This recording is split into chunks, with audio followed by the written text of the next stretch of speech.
हनुमान वानरों के राजा केसरी और उनकी पत्नी अंजना के 6 पुत्रों में सबसे बड़े और पहले पुत्र हैं।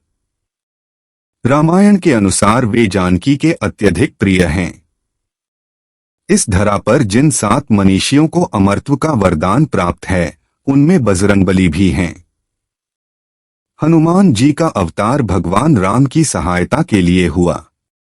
हनुमान जी के पराक्रम की असंख्य गाथाएं प्रचलित हैं।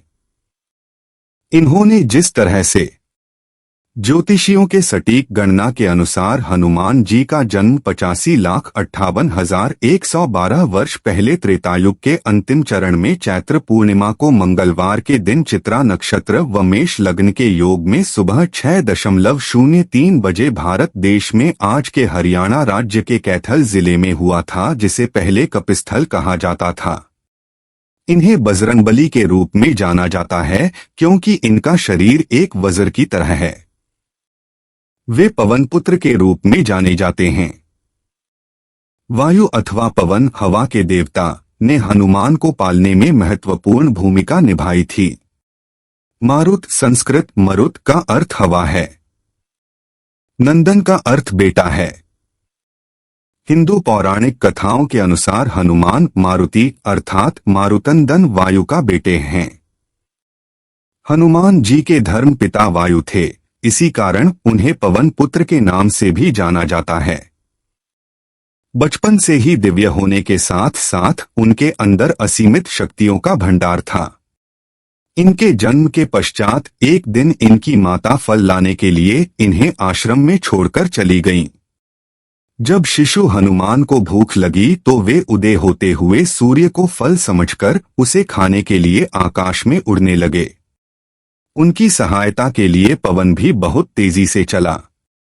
उधर भगवान सूर्य ने उन्हें अबोध शिशु समझकर अपने तेज से नहीं जलने दिया। जिस समय हनुमान सूर्य को पकड़ने के लिए लपके, उसी समय राहु सूर्य पर ग्रहण लगाना चाहता था। हनुमान जी ने सूर्य के ऊपरी भाग में जब राहु का स्पर्श किया तो वह भयभीत होकर वहां से भाग गया। उसने इंद्र के पास जाकर शिकायत की, देवराज, आपने मुझे अपनी क्षुधा शांत करने के साधन के रूप में सूर्य और चंद्र दिए थे।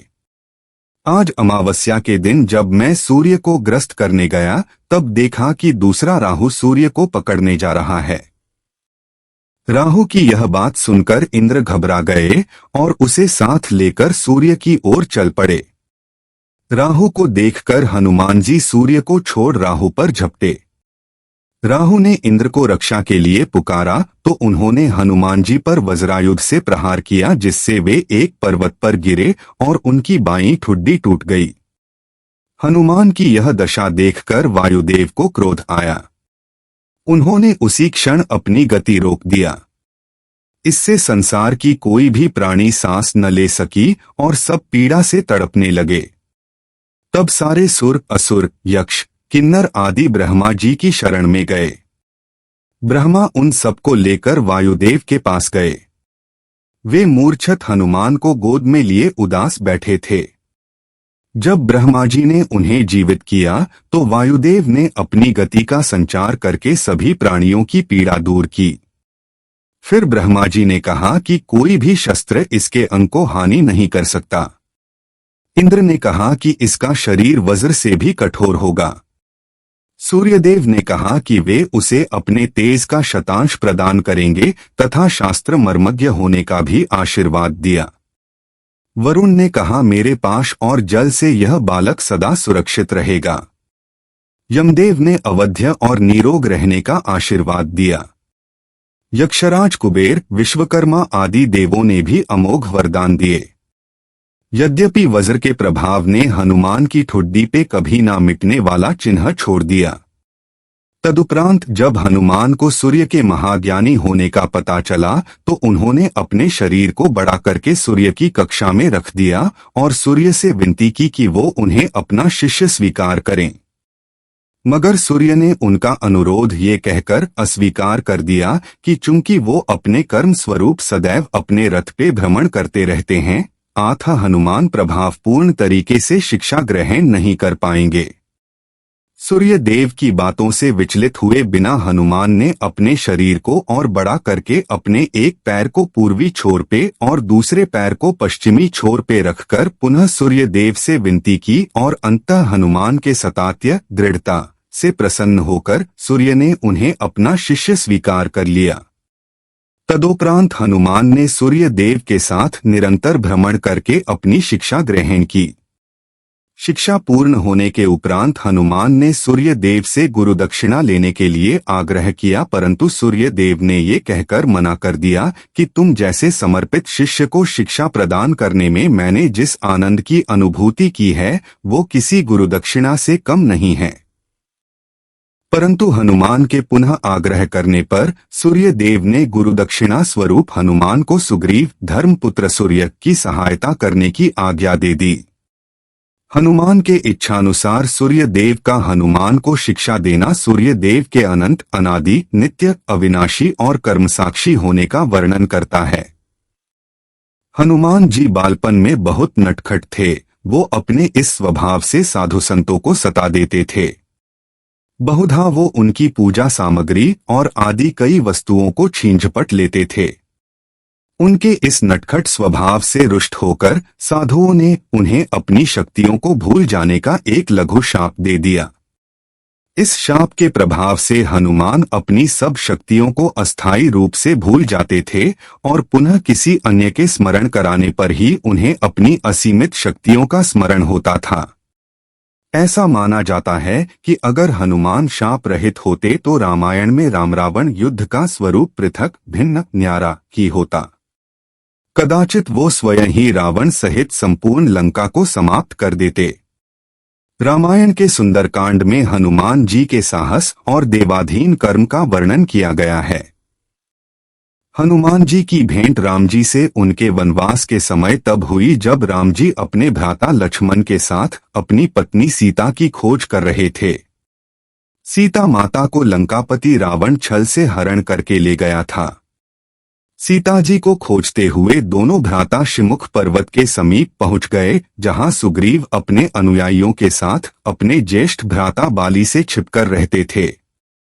वानरराज बाली ने अपने छोटे भ्राता सुग्रीव को एक गंभीर मिथ्याबोध के चलते अपने साम्राज्य से बाहर निकाल दिया था और वो किसी भी तरह से सुग्रीव के तर्क को सुनने के लिए तैयार नहीं था। साथ ही बाली ने सुग्रीव की पत्नी को भी अपने पास बलपूर्वक रखा हुआ था। राम और लक्ष्मण को आता देख सुग्रीव ने हनुमान को उनका परिचय जानने के लिए भेजा। हनुमान एक ब्राह्मण के वेश में उनके समीप गए। हनुमान के मुख से प्रथम शब्द सुनते ही श्री राम ने लक्ष्मण से कहा कि कोई भी बिना वेद पुराण को जाने ऐसा नहीं बोल सकता जैसा इस ब्राह्मण ने बोला। राम जी को उस ब्राह्मण के मुख, नेत्र, माथा, भौह या अन्य किसी भी शारीरिक संरचना से कुछ भी मिथ्या प्रतीत नहीं हुआ।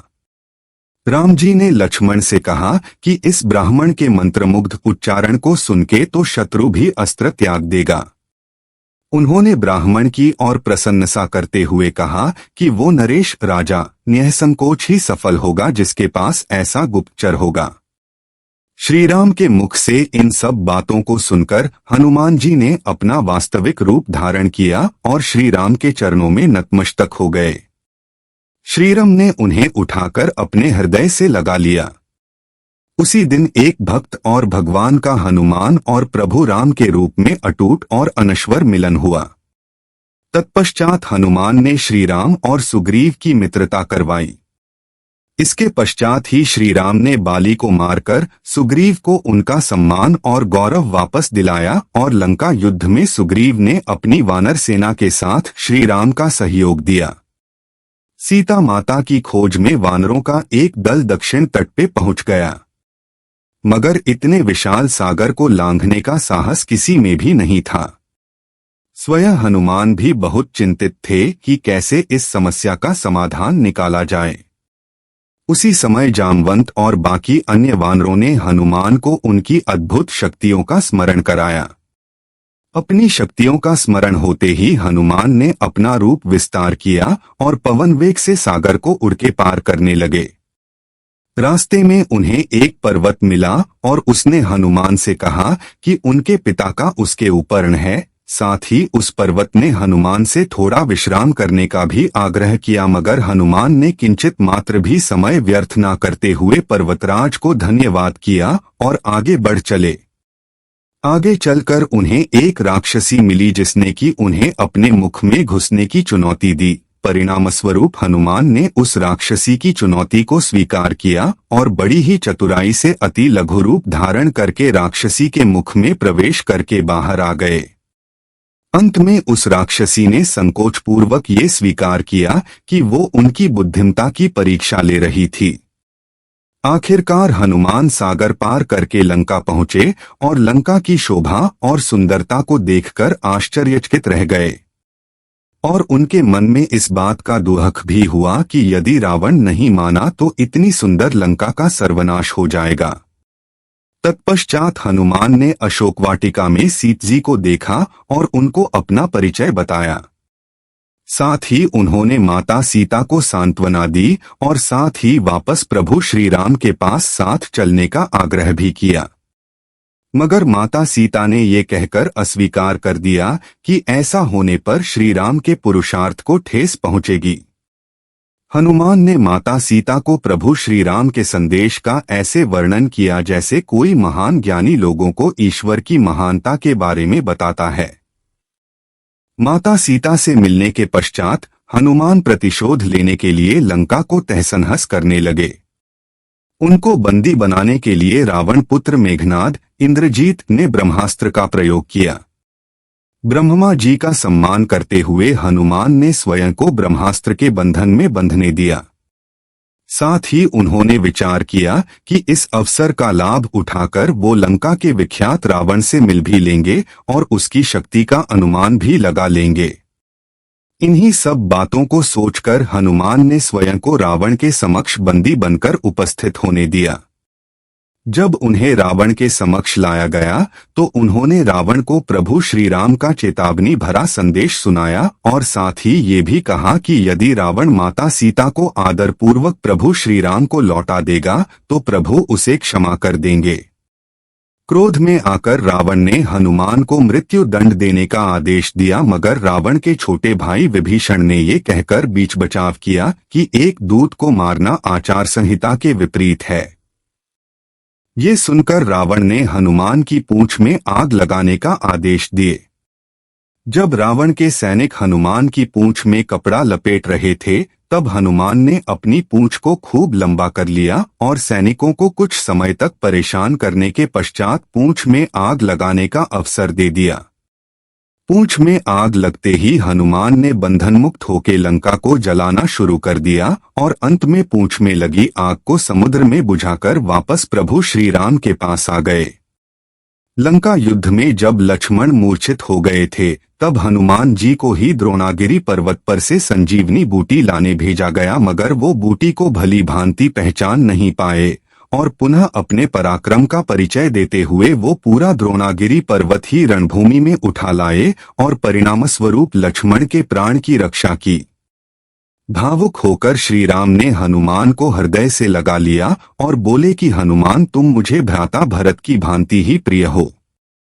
हनुमान का पंचमुखी अवतार भी रामायण युद्ध की ही एक घटना है। अहिरावण जो कि काले जादू का ज्ञाता था, उसने राम और लक्ष्मण का सोते समय हरण कर लिया और उन्हें विमोहित करके पाताल लोक में ले गया।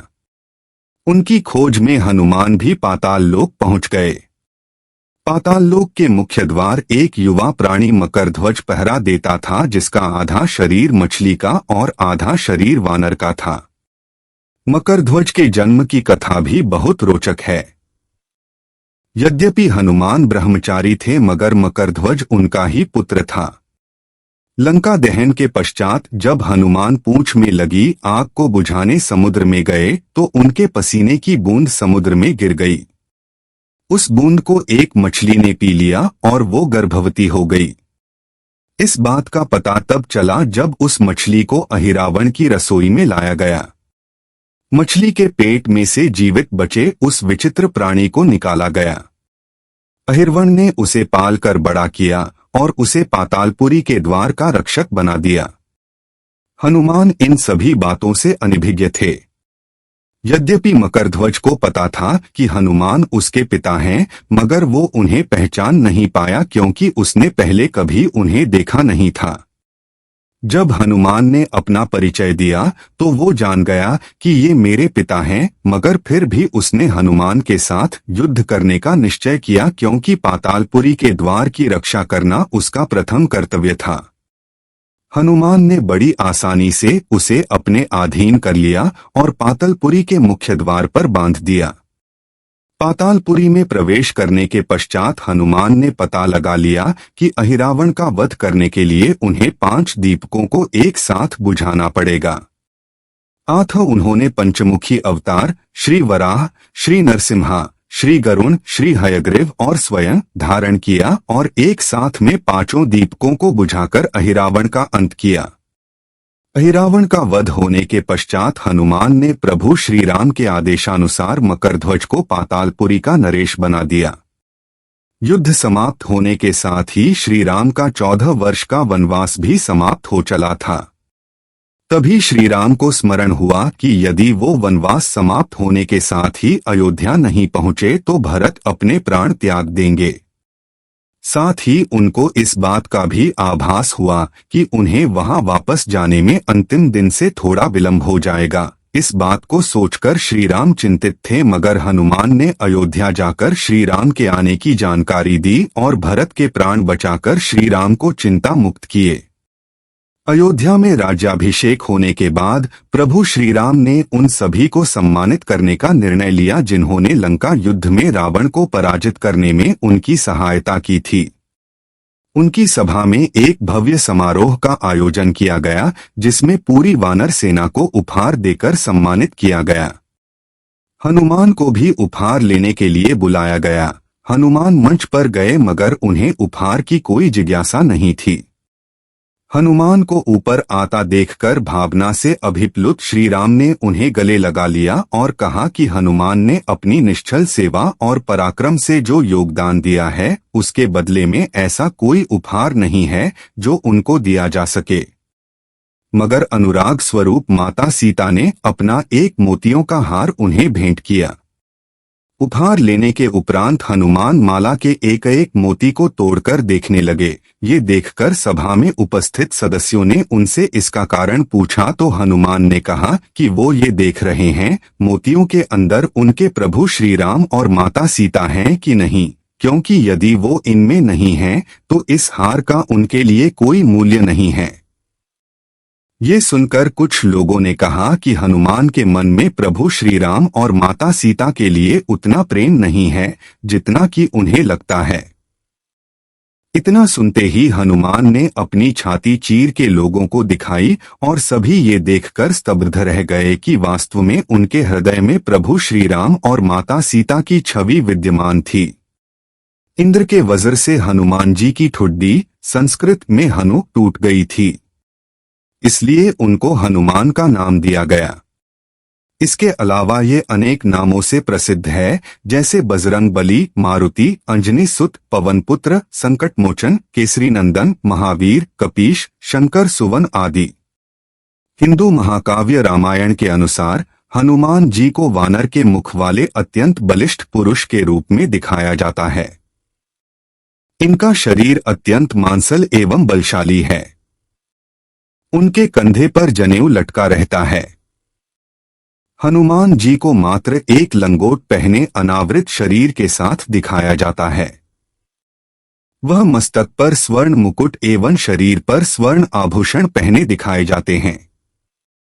उनकी वानर के समान लंबी पूंछ है। उनका मुख्य अस्त्र गदा माना जाता है।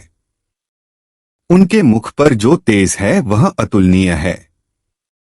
उनका शरीर पर्वत के समान विशाल और कठोर है। उनके मुख पर सदैव राम नाम की धुन रहती है। रामायण का 5वां कांड सुंदरकांड हनुमान पर केंद्रित है। असुरराज रावण ने सीता का अपहरण कर लिया था, जिसके बाद 14 साल के वनवास के आखिरी साल में हनुमान राम से मिलते हैं। अपने भाई लक्ष्मण के साथ राम अपनी पत्नी सीता को खोज रहे हैं। यह और संबंधित राम कथाएं हनुमान के बारे में सबसे व्यापक कहानियां हैं। रामायण के कई संस्करण भारत के भीतर मौजूद हैं। ये हनुमान राम, सीता, लक्ष्मण और रावण के रूपांतर प्रस्तुत करते हैं। वर्ण और उनके विवरण अलग अलग हैं, कुछ मामलों में काफी महत्वपूर्ण हैं। महाभारत एक और प्रमुख महाकाव्य है जिसमें हनुमान का संक्षिप्त उल्लेख है। पुस्तक 3 में महाभारत के वाना पर्व उन्हें भीमसेन के सौतेले बड़े भाई के रूप में प्रस्तुत किया गया है, जो उनसे कैलाश पर्वत पर जाने के दौरान गलती से मिलते हैं। असाधारण ताकत का आदमी भीम हनुमान की पूंछ को हिलाने में असमर्थ है, जिससे उसे एहसास होता है और हनुमान की ताकत को स्वीकार करता है। यह कहानी हनुमान चरित्र के प्राचीन कालक्रम से जुड़ी है। यह कलाकृति और राहत का एक हिस्सा भी है, जैसे विजयनगर खंड है। हनुमान जी राम जी को सुप्रीम मानकर भक्ति करते थे। कबीर के अनुसार जीवन के अंतिम क्षणों में उन्हें आदिराम के बारे में पता चला, तब गुरु शरण में जाकर भक्ति की और कल्याण कराया। रामायण और महाभारत के अलावा हनुमान का उल्लेख कई अन्य ग्रंथों में किया गया है। इनमें से कुछ कहानियां पहले के महाकाव्यों में उल्लिखित उनके कारनामों से जुड़ती हैं, जबकि अन्य उनके जीवन की वैकल्पिक कहानियां बताती हैं। स्कंद पुराण में रामेश्वरम में हनुमान का उल्लेख है। शिव पुराण के एक दक्षिण भारतीय संस्करण में हनुमान को शिव और मोहिनी, विष्णु का महिला अवतार, के पुत्र के रूप में वर्णित किया गया है, या वैकल्पिक रूप से उनकी पौराणिक कथाओं को स्वामी अयप्पा के मूल के साथ जोड़ा या विलय कर दिया गया है, जो दक्षिण भारत के कुछ हिस्सों में लोकप्रिय हैं। 16वीं शताब्दी के भारतीय कवि तुलसीदास ने हनुमान को समर्पित एक भक्ति गीत हनुमान चालीसा लिखा था।